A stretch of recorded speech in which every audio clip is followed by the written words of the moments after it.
Hello, happy Tuesday, happy 501 week 5 wrap up. Hope everybody is doing well. Had a big week this week, midterm done. We're definitely in the downward slope of this class, moving towards the end, a couple weeks left. So I hope everybody's keeping up, doing what they need to be doing by the looks of the work you've all been doing. It would appear to be so. I want to compliment you all on everything that you're doing. Seems to be going fantabulously. So keep it up. Big night tonight, hot off the press. Primaries, New Hampshire. Big winners, Bernie Sanders and Mr. Trump. Interesting stuff going on out there in the world today. I hope you're paying attention and looking at how they sit and align with the way that you see things in the world, and maybe even throwing in how you feel like the candidates out there, the federal candidates out there, and your locals. I hope you're paying attention to that too. Probably as much impact as anything. But anyways, hope you're paying attention to how everyone out there that you vote for, assuming you vote, right? You vote. Social workers vote. You got to vote. So vote. If you don't vote, start voting. You're a social worker. You vote. Anyways, hope you're looking at how they align with your values and social work values in general. And yeah, so that's that. Blackboard this week, we talked about, speaking of politics, family values. We talked about the breakdown of family values in the American homes these days, and some really interesting answers in there. It was a very diverse set of answers, which I thought was great. And another compliment to you all. The way that you all engaged with each other was very mature, very polite, but definitely not afraid of engaging with each other, which is great. That's the kind of thing that, that's where the learning occurs, doesn't it? When we start seeing how other people see the world and how it's different than our own viewpoints, and figuring out a way to have some sort of relatively tame and pleasant discourse where we can actually get to know each other and reach some happy mediums on things. So very cool. Done well in this class. I love seeing that. Yeah. So interesting point with the family values that kind of moves me to think about, and kind of rolls into a lot of the other stuff that we're going to be doing in the next week, specifically this week, looking at that fundamental split in value system. So when we're talking about those family values and why breakdown occurs and why things are going to crap sometimes, here and there, although who's to say if they're going to crap more than they used to be? That's a matter of opinion as well. But you've got sort of like one side here that is kind of the reason that things aren't any good anymore is because of a lack of discipline and forced compliance sort of perspective, the lack of structure, discipline, yada yada in the home. So that's side A here, and I'm not taking sides. I'm just pointing out a philosophical split. Okay, so you got perspective A over here, then you got perspective B over here, right? Which is more of your nurturing. The reason things are going to crap. Well, I guess everybody agrees that things are going to crap. That's kind of funny, but anyways, they say when breakdown occurs, we're talking about a lack of nurturing in the home and relationships, and breakdown of dyads, like we talked about this week, and the lack of bonding and a lack of stuff that generally is trauma related in nature over here. And these two sides are very different, okay? And when you look at whether things are this way because of this way or that way because of that way, huge difference in the way that you think about the world and the way that human beings function in day to day when we walk around, and what motivates us. It's going to have huge implications if you're coming from here on your thoughts on policy, on your thoughts on human development, and truly on your thoughts on direct practice and counseling practice as well, in the way that you would approach a family system, and kind of looking at sort of the root cause of what's going on in a particular situation as you assess, right? Doing a good assessment on a system. It's your filter. It's what you're looking for. So I want you all to kind of do some deep thinking about yourselves and think about where you sit on that continuum. Again, I'm not saying right, wrong. I'm not saying that. I'm saying examine it, right? I, of course, have my opinions, but,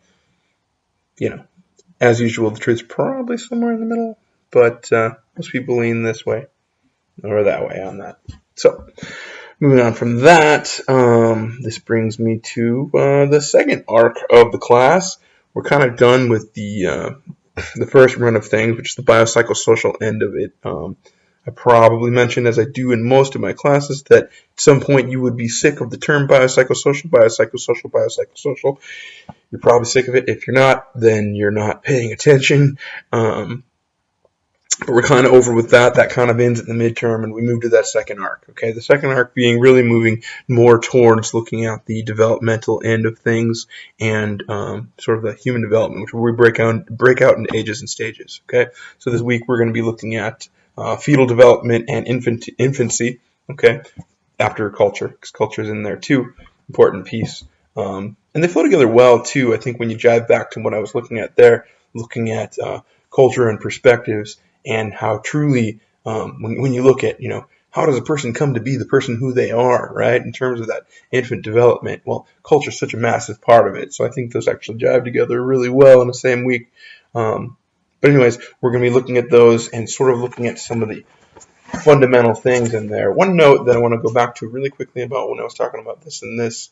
One thing that I think is extremely important, and I've mentioned this in some of the discussion posts out there, is, we've all got our opinions, but opinions are just opinions.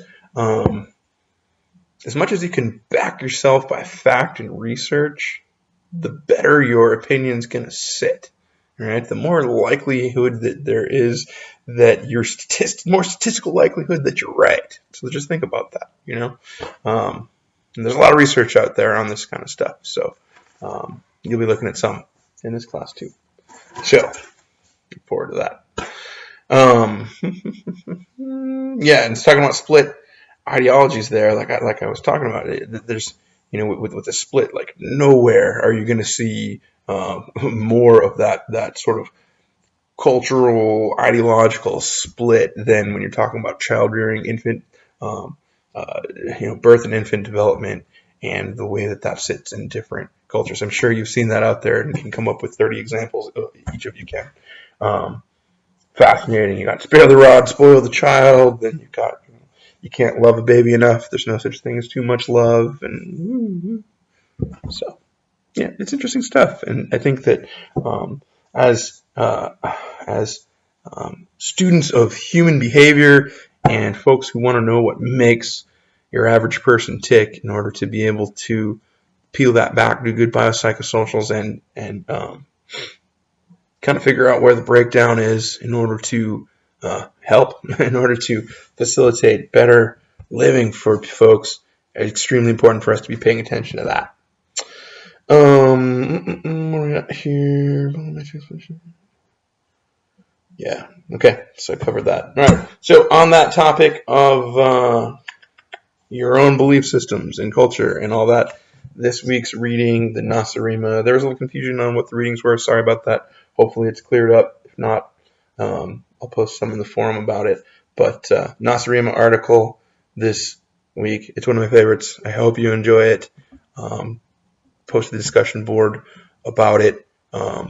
Read it, feel it, see what you think, see what other people think, and engage in it. I hope that you certainly will, because it can bring out a lot. So anyways, that's what I got for week 5 wrap up. I hope that everyone is doing really well. Oh, wait, last thing, the final project. Where should you be? You should be writing. You should be writing paragraphs. You should be in the body of your biopsychosocial and analysis. On that note, there was some discussion about where do people get the biopsychosocial questions. We're just talking about a general get-to-know-you interview. There's a lot of stuff online if you feel like you need templates, questions. There's no wrong question that we're asking in this particular format. In some other environments there are. This one there isn't, for the sake of this. But anyways, you should be writing. There's not much time left in this class, a couple of weeks.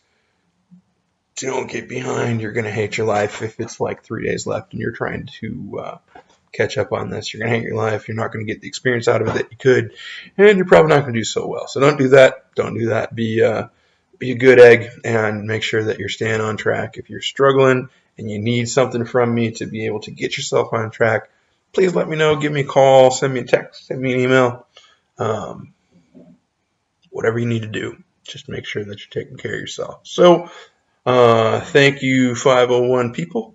I appreciate you, and I hope that hope you appreciate each other. All right, take it easy.